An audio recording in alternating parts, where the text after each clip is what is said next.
Bonjour Monsieur Bianchi, nous nous trouvons aujourd'hui à Sospel, votre ville de résidence, Oui, pour que vous nous parliez un petit peu de votre passion du cinéma.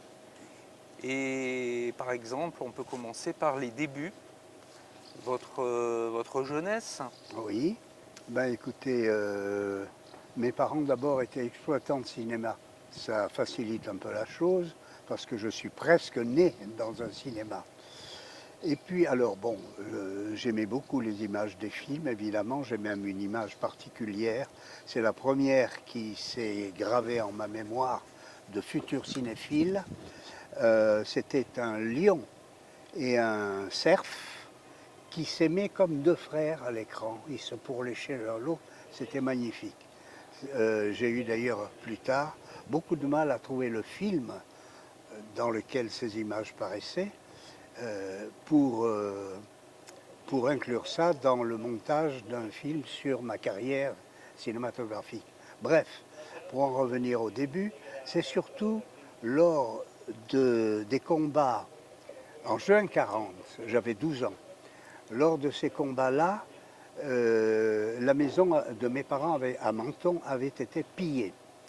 Mais on trouvait là bon, des choses qui n'étaient pas là au départ, comme par exemple, j'ai trouvé une petite boîte contenant 8 cassettes Pâté Baby. Alors, pour moi, c'était fabuleux. J'avais un peu été habitué au Pâté Baby parce que j'allais au patronage, où très souvent, on nous passait des Charlots, des Max Linder, des films de ce genre. On aimait beaucoup à l'âge que nous avions. Et alors, ces 8 cassettes m'ont carrément déclenché la passion, parce que je tenais le film en main. Ça ne m'était jamais arrivé. Et ce fut le début de ma passion pour le cinéma, vraiment, pour le cinéma auquel je participais. Pas un cinéma que je regardais devant un écran, j'étais passif à ce moment-là. Non, à partir du moment Pâté Babi, en quelque sorte, ma passion était déclenchée. Ma passion était déclenchée. D'accord. Mais vos parents, ils étaient dans le cinéma dès le début ou ils ont par la suite euh, atterri en tant qu'exploitants? Non, mes parents avaient acheté leur premier cinéma, ils étaient donc exploitants, mais avant, mon père était opérateur projectionniste et ma mère était pianiste, illustratrice des films muets. D'accord. Donc il est facile de comprendre comment ils se sont rencontrés. Ils ne se sont pas déplus et ils se sont mariés carrément. Et avec leurs économies, ils ont acheté le cinéma variété à Roquebrune-Cap-Martin, qui a évidemment disparu aujourd'hui. Et c'est presque dans ce cinéma que je suis né. Ils l'ont acheté en 1927 et je suis né en 1928, à l'époque du muet encore. Voilà. D'accord.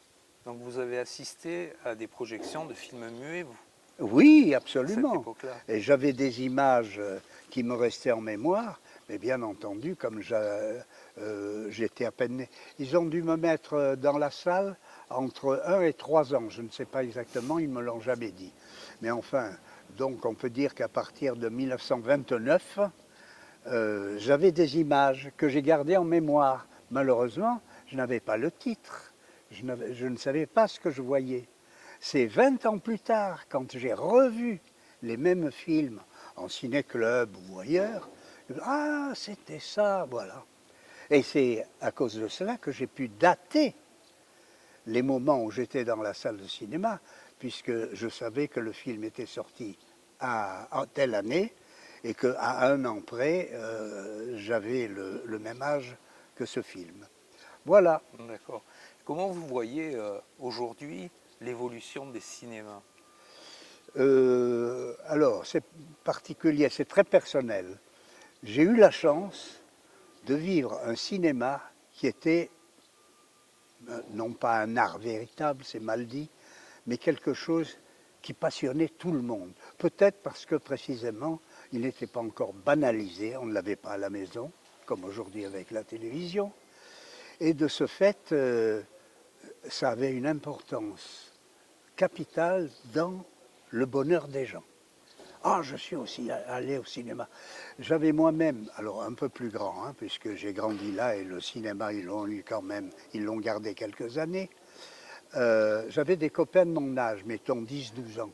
Mais ils venaient avec des jouets, mais des jouets, des grands voiliers, des autos à moteur mécanique et tout. Tu me fais rentrer s'il te plaît, parce que j'ai pas l'argent pour rentrer. Tiens, je te donne mon bateau, laisse-moi rentrer. Alors j'allais demander à mon père, j'ai un copain qui veut rentrer. Oui, mais il ne faudra pas que ça se renouvelle souvent. Voilà.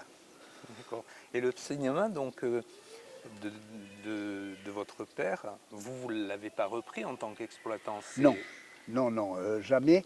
Ils l'ont vendu au bout de, ah ben, quand le sonore est arrivé, à mon avis, parce que comme c'était une salle de quartier, Carmelès, vous connaissez, à Roquebrune-Carmartin, ils ne pouvaient pas investir le montant de l'équipement sonore. Au début, c'était hors atteinte pour leur budget. Donc ils l'ont vendu pour s'associer avec une personne qui montait le grand casino à Menton. Voilà. Donc à partir de ce moment-là, ils n'ont plus eu ce cinéma-là. D'accord. Oui, mes parents ont eu un autre cinéma, le Rex à Menton, que vous n'avez pas connu. Alors ils l'ont acheté en 1938, celui-là. Et j'ai vu aussi beaucoup de films là qui étaient fort intéressants. Des navets aussi, bien sûr, mais les navets, je les voyais une fois, alors que les gros films, je les voyais à chaque séance. Et après, d'ailleurs, j'ai continué à voir parce que les premiers temps, j'ai travaillé carrément chez mes parents. J'ai remplacé un opérateur et donc j'ai été projectionniste chez eux pendant 3 ou 4 ans, je ne me rappelle plus. Voilà. Ça, Alors, est-ce que vous faudra avez arranger travaillé ça. pendant plusieurs années à Télé Monte Carlo? Alors voilà, Est-ce que vous pouvez nous parler un peu de cette période? je ne pouvais pas rester chez mes parents longtemps parce que, bon, tout d'abord, nous étions 3 enfants, 3 fils de mes parents et un cinéma pour 3, ça n'est pas assez. Donc j'ai cherché à, à trouver une place dans l'audiovisuel et principalement dans le cinéma. Malheureusement, je n'ai pas trouvé dans le cinéma parce qu'il fallait, vous le savez, un diplôme de l'IDEC. Aujourd'hui, ça n'est plus l'IDEC, mais encore, je présume que pour entrer dans le cinéma lui-même, il faut un diplôme. Alors, pas de diplôme, pas de place pour vous, même comme stagiaire. Mais la télévision m'a proposé une place de caméraman au début, que j'ai accepté bien sûr. Le milieu n'était pas tout à fait le même, et surtout la façon de travailler. On travaillait trop vite et il était difficile de faire un chef-d'œuvre, parce qu'un chef-d'œuvre, ça ne se fait pas en 4 coups de caméra. Il faut réfléchir, il faut déplacer le matériel, il faut des répétitions, il faut... Bon. Bref, je suis quand même resté là, à Télé Monte Carlo qui m'avait offert cette place. Et au bout d'une dizaine d'années, ils ont eu la gentillesse, probablement parce qu'ils ont décelé quelques qualités dans mes images, je ne sais pas, mais au bout d'une dizaine d'années, ils m'ont dit, bon, on vous propose d'être réalisateur. Je n'ai pas refusé, évidemment, et j'ai fait tout le reste de ma carrière là, qui a duré encore une quinzaine d'années. Ça, c'était dans les années 60. Ça, c'était... Alors, je suis rentré à Télé Monte Carlo en 1962 comme caméraman, et je suis donc passé réalisateur en 72. Et je suis resté une quinzaine d'années, ce qui nous porte en 88 par là. Mais là, Télé Monte Carlo était à Monaco. Était À Monaco ou ils étaient à Oui, Paris? oui, oui, Télé Ils Monte Carlo étaient à... était à Monaco. Ils avaient bien entendu euh, de quoi enregistrer des reportages, notamment à Paris, parce que, vous savez, quand on est en province, Monaco n'est pas une province, mais il y a beaucoup d'occasions qui sont loupées. C'est à Paris qu'on trouve les meilleurs sujets, malgré tout. Enfin bref, jusqu'en 88, j'ai continué à travailler pour Télé Monte Carlo. Il n'était pas malheureux de mes réalisations, qui étaient quand même convenables. Mais vous faisiez quoi précisément? C'était des émissions de télé? C'était des Alors oui, documentaires? émissions de télé, fiction, films publicitaires, actualité, on faisait de tout. Ce n'était pas comme, par exemple, à la télévision française où les gens étaient beaucoup plus spécialisés. Il y avait celui qui restait, je me rappelle, parce que oui, il faut vous dire qu'avant de rentrer à Télé Monte Carlo, j'ai eu l'opportunité de rentrer à l'ORTF à Paris. Et là, il y avait une spécialité. Il y avait ceux qui ne quittaient jamais le plateau, donc caméra électronique, ceux qui faisaient de l'actualité, caméra Jean Bell 70 pour les reportages, et fiction, et les émissions de fiction. Bon, alors, qu'est-ce que vous voulez faire? Moi, ce que vous voulez, quand je suis entré chez eux, ils m'ont évidemment reçu. Ils m'ont fait passer 3-4 tests. Il m'a dit, ça va, vous que savez manier une caméra, donc nous allons vous garder. Et figurez-vous que ce n'est pas le travail que je ne pouvais pas faire ou qui m'est mis dehors. C'est le fait qu'à Paris, à l'époque, c'était donc en 62, on ne pouvait pas se garer. On ne pouvait pas se loger. Donc je suis allé voir mon chef de service, écoutez, ici je suis bien, mais malheureusement je ne pourrais pas rester parce que j'ai beau chercher, je ne trouve pas de logement à un prix normal évidemment, donc je vais être obligé de partir. J'ai téléphoné à Télé Monte Carlo parce que j'étais déjà en relation avec eux, mais comme pigiste, et ils me faisaient travailler de temps à autre. Et j'ai demandé à Télé Monte Carlo, si, je suis à Paris à l'ORTF, mais malheureusement je suis obligé de quitter car je ne peux pas me loger. Est-ce que vous pouvez, comme auparavant, me donner quelques piges de temps en temps?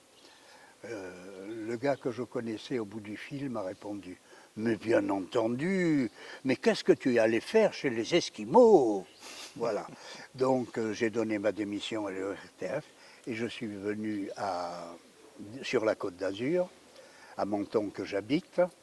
Ils m'ont donné encore pendant quelques mois des piges et au bout de quelques mois, ils m'ont dit, bon ça va, on te garde. Voilà, donc on a entendu parler d'un projet de musée de cinéma. Est-ce que vous pouvez nous en dire plus? Oui, c'est un projet que j'avais en moi depuis des années, mais il était difficile de trouver une commune qui puisse l'accepter parce qu'il fallait non pas un gros budget de fonctionnement, mais surtout une place, un local suffisant pour pouvoir loger tout le matériel que je possède. C'est un cubage important. Donc j'ai personnellement communiqué avec quelques mairies dans le coin, Castillon, Sainte-Agnès, Gorbiot, même Sospel, mais malheureusement tous les maires étaient enthousiastes du projet. L'ennui, c'est que quand je leur ai dit il faudrait un local de 200 mètres carrés pour loger tout le matériel dont je disposais que je lègue, on n'a pas ça. Bon, alors, il n'y a que Menton qui a accepté, sans savoir pour l'instant où il construirait le musée, mais on sent qu'ils ont accepté avec la volonté de l'édifier, ce musée. D'accord. Et dans ce musée, donc, il serait composé de... Alors, le musée, bon, il y a une salle évidemment avec le matériel de l'époque. Le matériel a bien changé, les caméras ne sont plus du tout construites de la même façon. Les projecteurs existaient à l'époque, n'existent plus aujourd'hui. Ce sont plutôt des lecteurs, etc. Enfin bref, c'est un musée en ce sens que tout le matériel qui va être vu là-dedans est largement dépassé, c'est obsolète, c'est ancien. Donc c'est la qualité d'un musée en quelque sorte. Et j'en ai énormément. Figurez-vous que il est vrai que je m'intéresse à ça depuis, en comptant aujourd'hui, depuis 50 ans au moins. Et les personnes qui savaient que je voulais faire un musée plus tard, qui passaient par exemple du film à la vidéo, me disaient j'ai une caméra, j'ai un projecteur, qu'est-ce que je peux en faire? J'ai dit, écoutez, j'ai l'intention de faire un musée. Prenez mon matériel.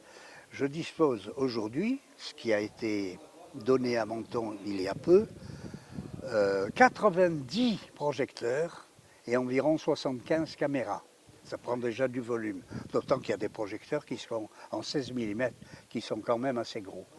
Bref, en plus, il y a le volume des films, le volume des accessoires, les visionneuses, les enrouleuses, tout le matériel. Si bien que rien que ce matériel prend une place énorme. Donc c'est dans le musée, ce sera les principaux éléments statiques. Mais à travers ces éléments, pour que ce soit vivant, il y aura des petits écrans sur lesquels, au bas duquel se trouvera un poussoir. Les visiteurs appuieront dessus et verront des images tournées par les amateurs des années 50-60. Alors, on va mettre des séquences de 5-6 minutes au maximum sur chacun de ces petits écrans. Si bien qu'en visitant le matériel, le visiteur pourra en même temps déjà voir ce que les amateurs produisaient dans ces époques-là. Bien. Essentiellement, ce sont des films tournés par des amateurs, mais sur la région. Oui, alors, ce qui me tient à cœur, c'est précisément de sauver les films, d'avoir. J'ai eu, ce désir depuis 35 ans au moins, d'essayer de sauver tous les films d'amateurs et même professionnels qui ont pour sujet le terroir. Et j'en ai retrouvé une cinquantaine comme ça, très intéressants, et parmi ceux-là, des chefs-d'œuvre. Il y a environ 40 films très intéressants et une quinzaine de chefs-d'œuvre répartis sur toute la Côte d'Azur. C'est-à-dire des films trouvés à Menton, à Roquebrune, à Cannes, à Nice, etc. Et une dernière petite question, vous êtes un fan du Festival du film fantastique de Menton depuis le début, je crois. Depuis le début. Alors, qu'en pensez-vous de ce festival? Écoutez, je me réjouis qu'il existe déjà, parce que je n'ai pas entendu qu'il en existe un ailleurs en France. Et puis, je souhaite que ce soit de mieux en mieux. D'ailleurs, depuis le début, il y a eu des progrès. Les séances étaient de plus en plus intéressantes et j'espère que ça va continuer. Merci Monsieur Bianchi. Bon. Et puis je vous dis à très bientôt alors. Je l'espère. Merci.